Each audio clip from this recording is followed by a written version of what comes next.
For the 2024 election. Joining us now is somebody who was closely associated with the drafting of this manifesto, the co-chair of the Manifesto Committee and Union Finance Minister Nirmala Sitharaman. Thank you very much, ma'am, for speaking with us here on CNN News 18. First things first, what was the thought process? What were the big priority areas that the party wanted to focus on, the Manifesto Committee wanted to focus on? What did the Prime Minister tell you? Rajnath Singh ji today in the morning when he was talking, he said Prime Minister was consulting on a daily basis with the Manifesto Committee, even chairing meetings late into the night. What were the 2 or 3 broad priority areas that he asked you to focus on? Well, first thing first, the Viksit Bharat 2047 was something which was clearly in his mind, and he wanted the manifesto to reflect the fact that in the 10 years that we have provided the basis for what we can take India to the next level, meaning we should lay the foundation for taking India through the next 25 years to reach the destination which is developed India. So that is the first thing which was in his mind, and he ensured that there are indicators for the steps that we are planning to take Indian economy further. But equally, his emphasis was that we should not relentlessly pursue the welfare schemes. In a way, I don't want to use welfare as a word here. It was more to empower the poorest of the poor and make sure that we are able to support our farmers and provide enough opportunities to skill themselves for the youth, and above all, and very centrally to this whole thing, to keep women not just at the center of policy making, but to keep them up front there so that it will be women led all through. So these 4 groups on whom he has been talking a lot in the recent past is to ensure that through them, women belonging to various castes or youth belonging to rural urban areas, irrespective of the caste differences or the income differences, farmers across the country, particularly the small farmers, particularly the kind of farmers who grow Shri Anna, that is the coarse grains, millets and the other superfoods. So emphasis was on these. So everything that we had to do was very clearly put through this filter and tested if it will stand the test of time.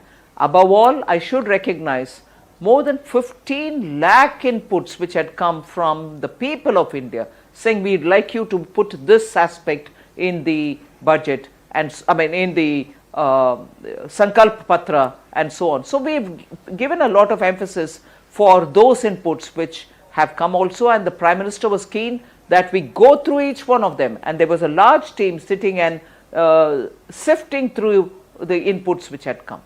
So, ma'am, there are 2 ends of the pyramid. One at the top end of the pyramid, the manifesto talks about, Viksit Bharat, about putting a manned mission into space, having India's own space station, EV manufacturing hub. And at the bottom end of the pyramid, as you said, there is a welfare stamp, no doubt, whether it is extending the free food, free ration scheme to 80 crore people, whether it is, 3 crore new homes for the poor, and so on and so forth.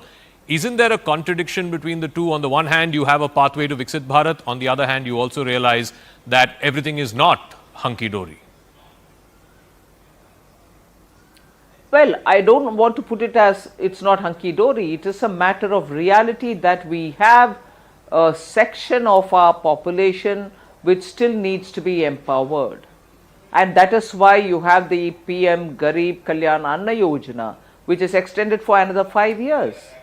You also have a section of our population which is the farming community, particularly the small farmers, who against all odds, some man-made odds, some nature-made odds like the climate, extreme weather conditions, are giving us food on our table.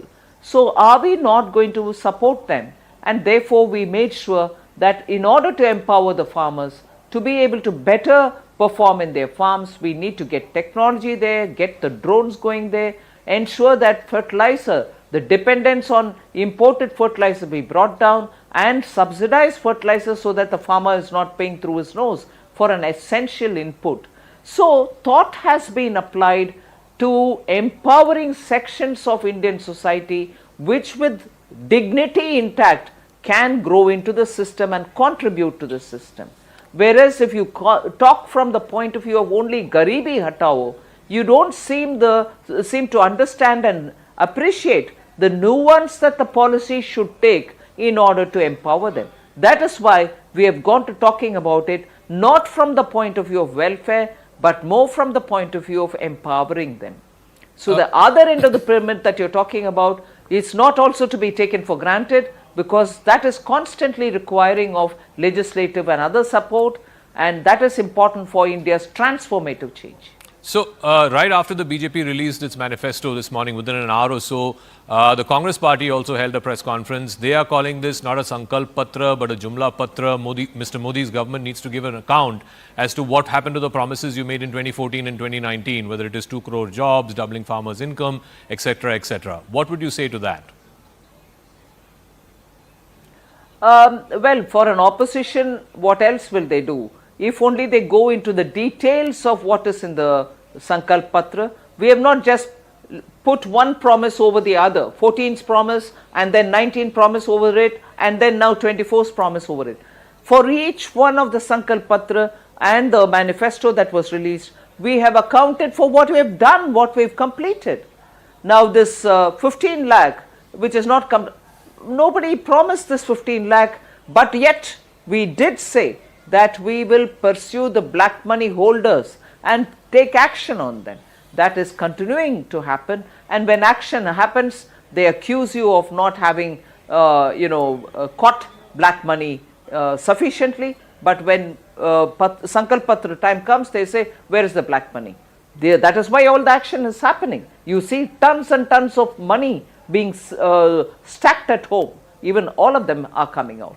So if it is that, the next thing is the kind of promises that we've given here are after laying the foundation for a transforming India, for an India which can move towards Viksit Bharat, and everything that has been said has been till now fulfilled. Now, so when we say Modi ki guarantee, it means every guarantee which is given in the Sankalp Patra is guaranteed to be fulfilled, and that is why we have given the title Modi ki guarantee, meaning here's a person who's the Prime Minister of this country, whose hallmark has it been that he will fulfill and show that he's implemented everything that has been promised.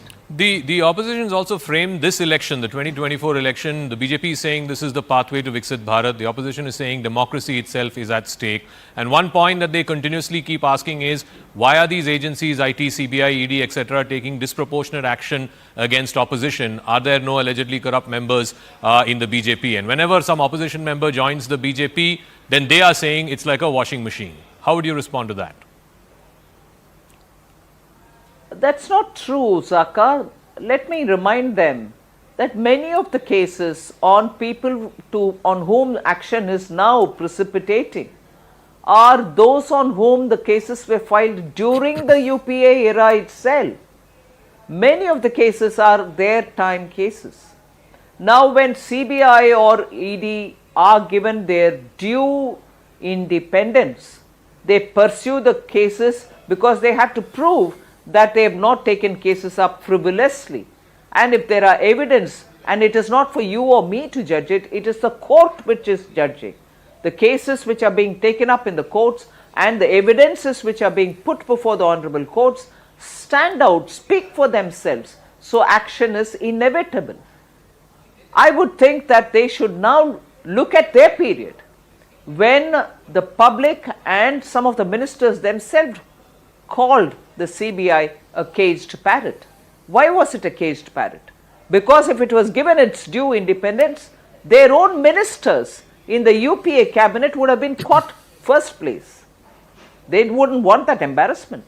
So we have nothing to fear.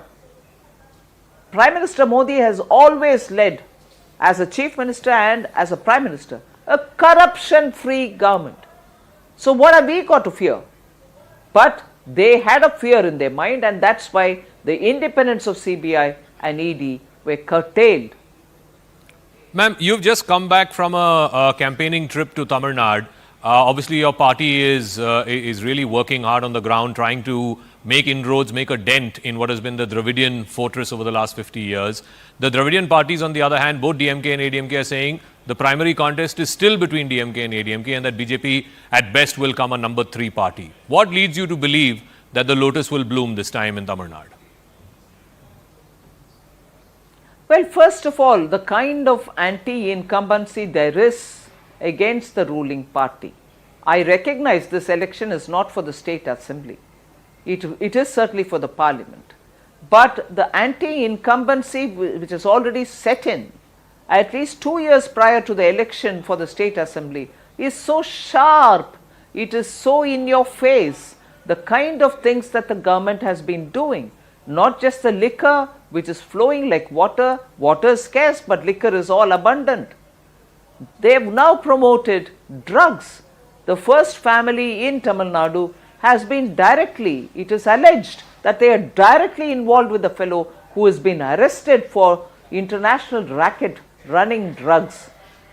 He has even produced some film with a member of the family. So with these kind of allegations being thrown at them, people are frustrated, people are angered. You never get a reply from the members of the first family, the chief minister or his son who's as good as a deputy chief minister, who speak about every issue but not on these primary issues, whether it is Kachativu or whether it is this, the traditional fishing rights of the Tamil fishermen, or whether the 30,000 crores about which one of their own ministers alleged. You don't get any reply. So the people are looking for a corruption-free representation. They also want members of parliament sitting and talking about Tamil Nadu, from Tamil Nadu, who can really take up the cause in a transparent way.